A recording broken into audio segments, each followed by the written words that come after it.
வணக்கம் எல்லோருக்கும். இன்னைக்கு ஒரு கேள்விக்கு பதில் சொல்லலாம் அப்படின்னு சொல்லிட்டு தான் இந்த யூடியூப் போஸ்ட் போடுறேன். பொதுவாகவே என்னோட குரு சிவயோகி அவரோட வீடியோஸ் எல்லாம் நான் போடும்போது சுற்றி இருக்கவங்களுக்கெல்லாம் ஒரே கன்ஃபியூஷனாக இருக்குது. இவ சும்மா தானே இருந்தா இத்தனை நாள், திடீர்னு ஏன் இவ்வளோ வீடியோஸ் போடுறா, திடீர்னு ஏன் ஒருத்தரை பற்றி நிறைய பேசுகிறா, ஸ்டேட்டஸ் கூட போடாத ஒரு ஆள் ஏன் இவ்வளோ ஸ்டேட்டஸ் போடுறா அப்படின்னு சொல்லிட்டு நிறைய பேருக்கு ஒரே க்யூரியாசிட்டி. எனக்கு நிறைய பேர் பர்சனலாக பிங் பண்ணாங்க, நிறைய பேர் என்கிட்ட பேசினாங்க. எல்லாருக்கும் நான் சில சில நேரம் அவங்கவுங்க கேள்விக்கு ஏற்ற மாதிரி, அவங்க கேட்குற டோனுக்கு ஏற்ற மாதிரி நான் பதில் கொடுத்துருக்கேன். பட் அவங்க என்னை பற்றி தெரியாதனால அந்த மாதிரி பேசுகிறாங்கன்ற புரிதல் கூட எனக்கு இருக்குது தான். திடீர்னு யாரோ ஒருத்தர் இப்படி பண்ணும்போது டவுட் இருக்குது, எதுக்கு இவங்க இப்படி பண்ணுறாங்க அப்படின்ற ஒரு கேள்வி இருக்கும்ல. அதுவும் இப்போலாம் ஒரு ஸ்பிரிச்சுவல் லீடரை ஃபாலோ பண்ணால் அவங்க ஒரு கல்ட்டாக இருக்காங்க, ஏமாந்துருவாங்க அப்படின்ற ஒரு அக்கறை கூட என் மேலே எல்லாருக்கும் இருக்கலாம். அது எனக்கு புரியுது தான். ஆனால் நான் ஏன் போடுறேன் அப்படின்ற ஒரு விளக்கத்தையும், ஏன் நம்ம வாழ்க்கையில் குரு தேவை அப்படின்ற விளக்கத்தையும் நான் இந்த வீடியோவில் கொடுக்கலான்னு பார்க்குறேன். நம்ம குழந்தையிலேருந்து அப்பா அம்மா கூட இருக்கோம். ஒரு 3 வயசு 4 வயசு ஆகும்போது நம்மளை ஸ்கூலில் கொண்டு போய் தள்ளிடுறாங்க. ஸ்கூலுக்கு அனுப்பி விட்டுட்டு ஈவினிங் தான் நம்ம வரோம். அது வரைக்கும் பேரண்ட்ஸ் கூட இருந்திருக்கோம். பேரண்ட்ஸ் எதனால் அவங்களுக்கு ஸ்டூடெண்ட்ஸ் குழந்தைங்களை அனுப்புகிறாங்க அப்படின்னா, அவங்களால ஃபிசிக்ஸ், கெமிஸ்ட்ரி, பயாலஜி எல்லாம் சொல்லிக் கொடுக்க முடியாது. அவங்களுக்கு இன்னொரு பர்சன் தேவைப்படுறாங்க. அவங்களால முடியாத ஒரு விஷயத்தை இன்னொருத்தர் தான் கொடுக்க முடியும். குழந்தைங்க காலேஜ் போகும்போது ஒரு மெடிக்கல் காலேஜ் போகணும், டாக்டர் படிக்கணும், நான் ஒரு இன்ஜினியரிங் காலேஜ் போகணும். பேரண்ட்ஸ் இன்ஜினியரிங் சொல்லித்தர முடியாது குழந்தைங்களுக்கு. ஸோ நம்மளால் முடியாத ஒரு விஷயத்தை இன்னொருத்தர்கிட்ட கற்றுக்கணும்.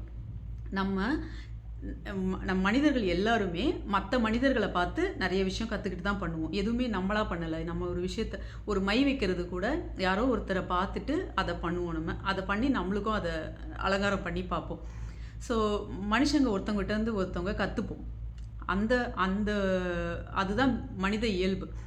அப்போது நான் ஏன் குரு கிட்ட போனேன் அப்படின்னா, இது நானாக தேடி போல, எனக்கு சில வாழ்க்கையில் சில தேடல்கள் இருந்தது. நிறைய ஸ்பிரிச்சுவல் குருஸ் கிட்ட போயிருக்கேன், மெடிடேஷன்ஸ்லாம் கற்றுட்டு இருந்திருக்கேன், பண்ணியிருக்கேன். பட் நான் கடவுள்ன்ற ஒரு டைமில் கடவுள் நம்பிக்கை இல்லாமல் தான் இருந்தேன். கடவுள்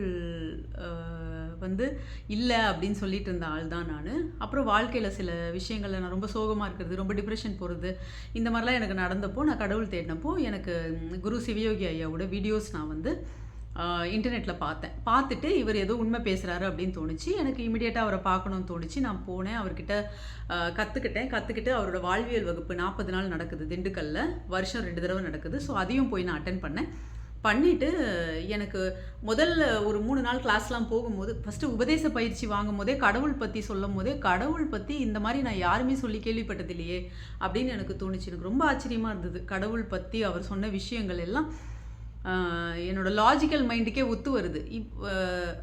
இது இத்தனை நாளாக நம்ம எப்படி தெரியாமல் இருந்தோம், இந்த மாதிரி கேள்வியே நம்மளுக்கு ஏன் வரல, நம்ம இப்போ கோயிலில் இருக்கிறது தான் கடவுள் நினச்சிட்டு இருந்தோம். அது கிடையாது. கோயிலில் இருக்கிறதெல்லாம் தெய்வங்கள். லார்டுக்கும் காடுக்கும், கடவுளுக்கும் தெய்வத்துக்கும் வித்தியாசம் தெரியாமல் நம்ம இருந்திருக்கோம் இத்தனை நாளாக. கடத்துக்குள்ளே இருக்கனால அது கடவுள் அப்படின்ற விஷயம் எல்லாம் தெரிஞ்சு, நம்ம கற்றுக்கிட்ட விஷயங்கள், நம்ம ஒரு விஷயம் கற்றுக்கிட்ட உடனே தெரிஞ்சிடுச்சின்னு நினச்சா அதோட நின்றுடும். அதுக்கு மேலே நம்மளுக்கு கேள்வியே இல்லை. கோயிலில் இருக்கிறது தான் கடவுள்னு தெரிஞ்ச உடனே கடவுள்லாம் என்ன கேள்வினே வரல. அப்போது நம்ம இத்தனை நாள் ஏமாற்றப்பட்டிருக்கோன்ற விஷயமே அப்போ தான் தெரியுது.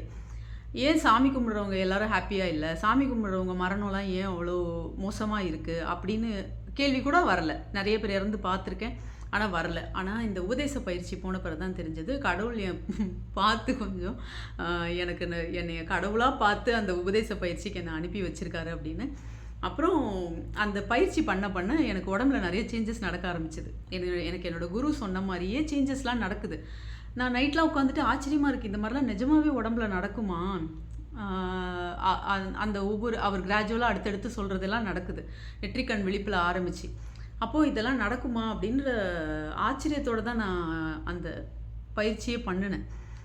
பண்ணிவிட்டு அடுத்த நாள் பண்ணுறேன். ஒவ்வொரு நாள் பண்ண எனக்கு நிம்மதி வருது, சந்தோஷம் வருது, என்னால் ஒரு விஷயத்த பண்ண முடியுன்ற தெளிவு வருது.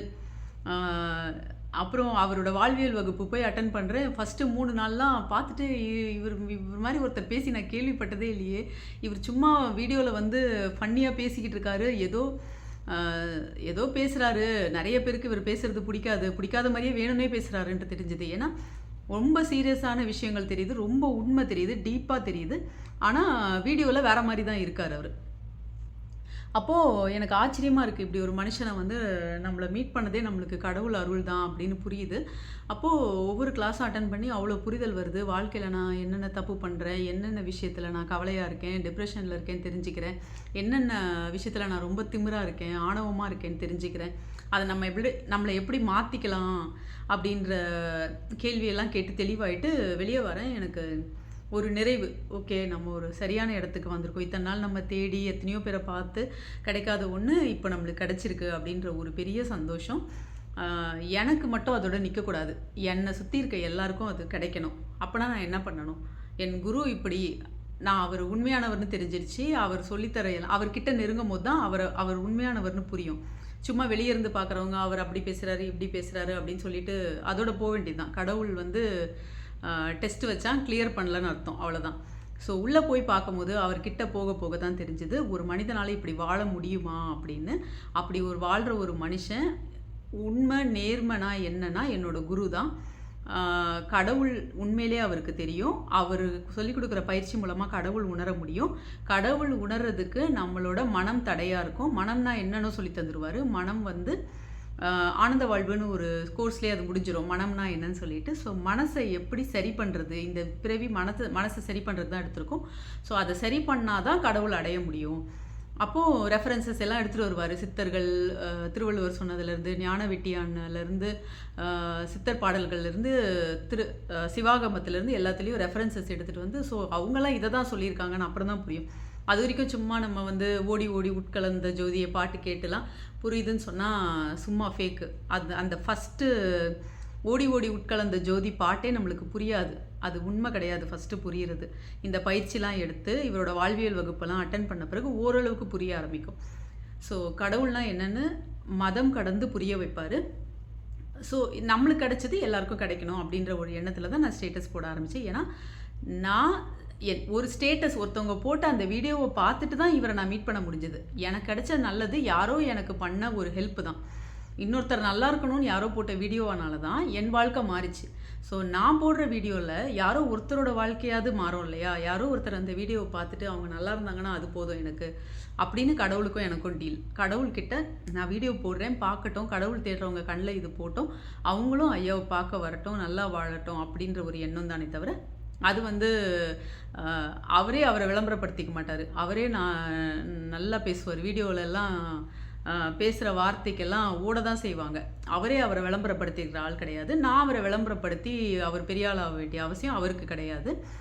ஸோ நான் வந்து எனக்கு கிடைச்ச நல்லது எல்லாருக்கும் கிடைக்கணுன்ற எண்ணத்தில் மட்டும்தான் நான் போட்டுட்ருக்கேன். ஸோ நீங்கள் யாருமே அதை பற்றிலாம் வருத்தப்பட தேவையில்லை. பார்க்கணுன்னா பாருங்கள், இல்லைனா நீங்கள் என்னை மியூட் பண்ணிட்டு போகலாம். அதை பற்றி எனக்கு ஒன்றும் கவலை இல்லை. நல்லா வாழணும்னு எண்ணம் இருக்குது, நம்ம நல்லா சந்தோஷமாக இருக்கணும். இப்போ வாழ்கிற வாழ்க்கை சரியில்லை, கடவுள் தெரியாது, சிலையை கும்பிடுறது கடவுள் கிடையாது, நம்ம ஏதோ ஒரு தப்பு பண்ணுறோம், சரியாக வாழலை அப்படின்ற எண்ணம் இருந்ததுன்னா நீங்கள் குரு சிவயோகி ஐயாவை மீட் பண்ணி தான் ஆகணும். மீட் பண்ணுங்கள், உங்கள் வாழ்க்கையே மாறும். சந்தோஷமாக இருக்கலாம், நோய் இல்லாமல் இருக்கலாம். மனநோயும் இருக்காது, உடல் நோயும் இருக்காது. எந்த வகையான நோயாக இருந்தாலும் மனசை சரி பண்ணால் சரியாயிடும்.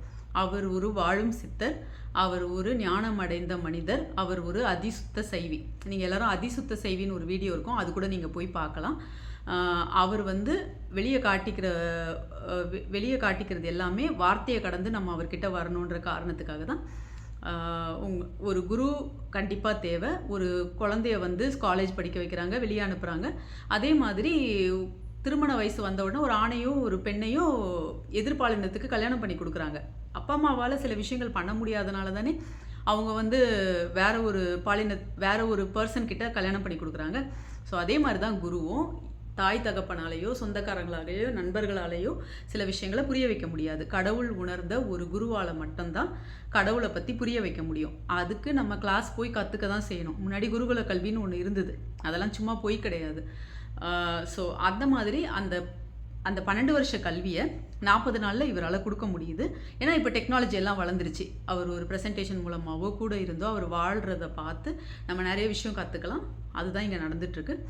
ஸோ வாழ்க்கையை நல்லா வாழணும்னு எண்ணம் இருக்கவங்க எல்லாருமே யோக குடில் வாங்க. நம்பர் நான் கீழே ஃப்ளோட் பண்ண விடுறேன், டிஸ்கிரிப்ஷன்லேயும் போடுறேன். உங்களுக்கு ஏதாவது டவுட் இருந்தால் கமெண்ட்ஸ் ஓப்பனாக வைக்கிறேன், நீங்கள் என்கிட்ட கேட்கலாம். நம்ம தொடர்ந்து பேசலாம். நான் இன்னும் நிறைய வீடியோஸ் என்னோடய புரிதலை வச்சு போடுறேன், பார்க்கலாம். நன்றி.